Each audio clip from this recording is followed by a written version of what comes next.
Hello, everyone. It is Lent, Ash Wednesday. So first day of Lent. It's about 9:30 or so.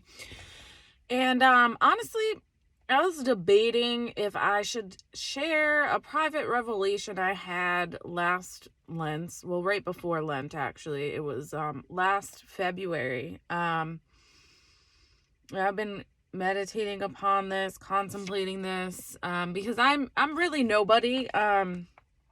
And anyway, after watching the State of the Union address last night, it is obvious that the West is completely mad. Our leadership is completely out of touch and delusional. For example, Biden ended his speech with "Go get 'em."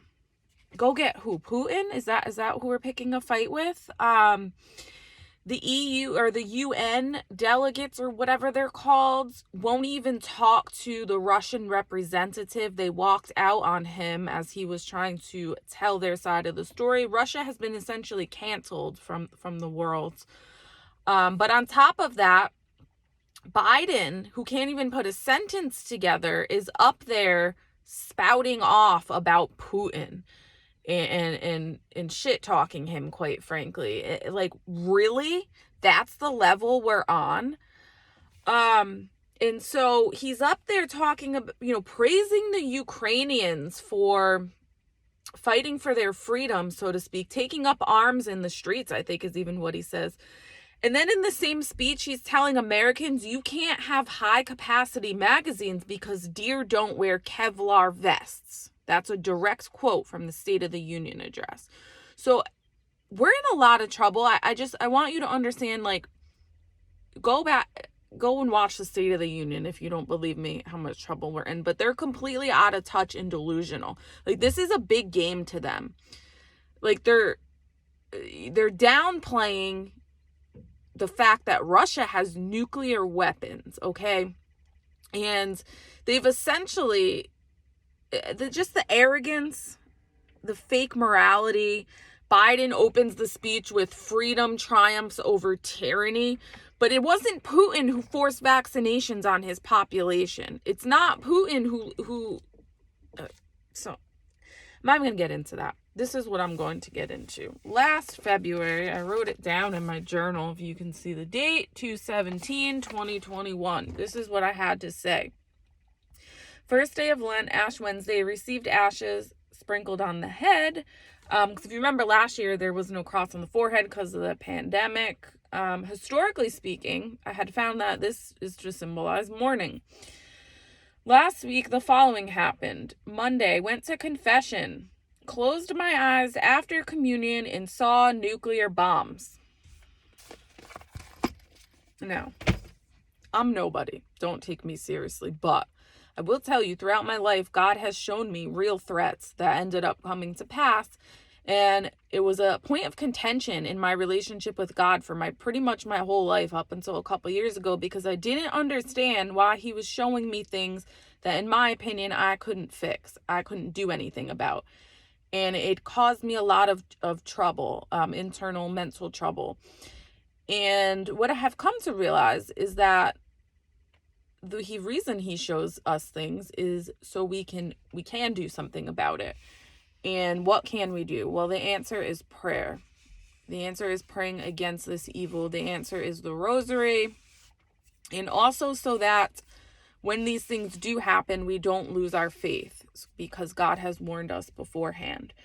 And there's many prophecies out there about this very predicament, this Russia problem that we're now faced with. But just understand, we're not innocent in this. So the West doesn't come out looking like the good guys. We are completely delusional. Completely.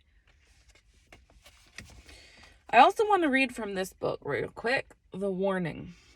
I don't like a lot of stuff in this book. This is one of Christine Watkins' books, but there is one account in here by a Vince Sigala, and I follow him on YouTube. It's Vince, Vince, Sigala, Sigala. And to me, he seems like a very genuine person. And he had something to say about the guardian angel of the United States of America, a vision that happened to him in early 2015 in the middle of the night. It says, I was asleep in bed with my wife. Suddenly I was awakened. I sat up very quickly and looked to my left. At the entrance to our bathroom, adjoined to our bedroom, was an enormous man. He was praying on both knees with his head lowered and his hands pressed together under his chin. Our vaulted ceilings are about 13 feet tall. Even so, the back of his head grazed the ceiling, so the size of this creature when standing would have been at least 25 feet tall. His white ankle-length garment also glimmered with gold, and a solid gold-colored sash wrapped around his waist. His hair was a color in between blonde and light brown, and his feet, also very large but in proportion with the rest of his body, were strapped in brownish bronze woven sandals. I could plainly see a cut or a bruise on his upper left cheek, and while his garment was beautiful, it was discolored and soiled from what appeared to be wounds underneath the fabric. He looked extremely sad and very tired. I was startled, to say the least, not only by his presence in my room, but by the sheer size of him. I jumped out of bed and quickly reached in to my nightstand drawer to grab a firearm I keep in my room for protection. No sooner did I point the weapon in this creature's direction when he turned his head and looked at me, saying, "Please don't do that."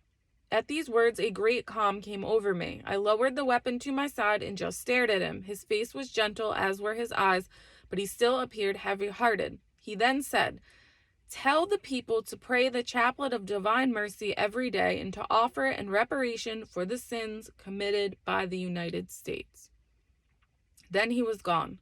My wife had slept through the whole thing. In the days that followed, through contemplation and prayer, I was shown that this man is the guardian angel of the United States, and he is losing the battle for our country to Satan and his demons.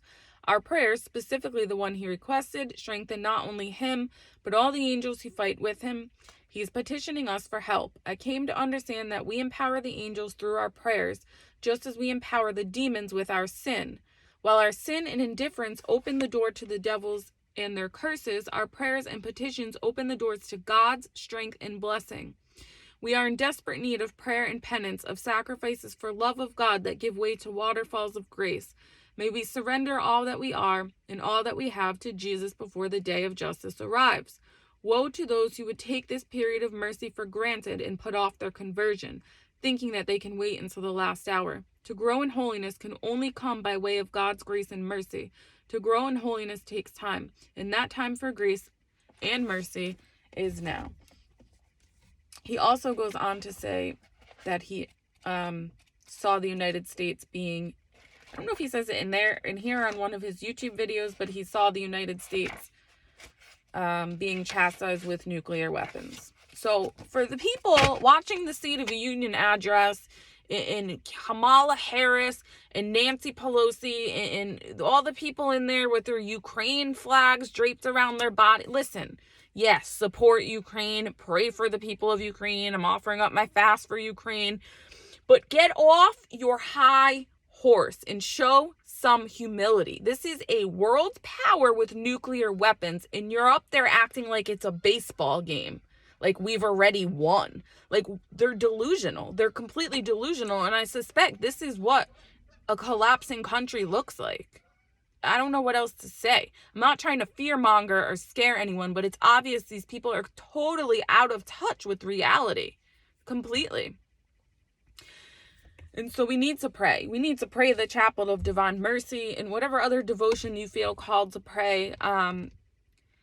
We need to remember who we are desperately. We need to understand we are at war. We are at spiritual war. I mean, intensely. Not just like normal, ordinary spiritual war that happens throughout the course of the world. This is extraordinary war that Christendom is being called to. So, Viva Cristo Rey. Joan of Arc Media out.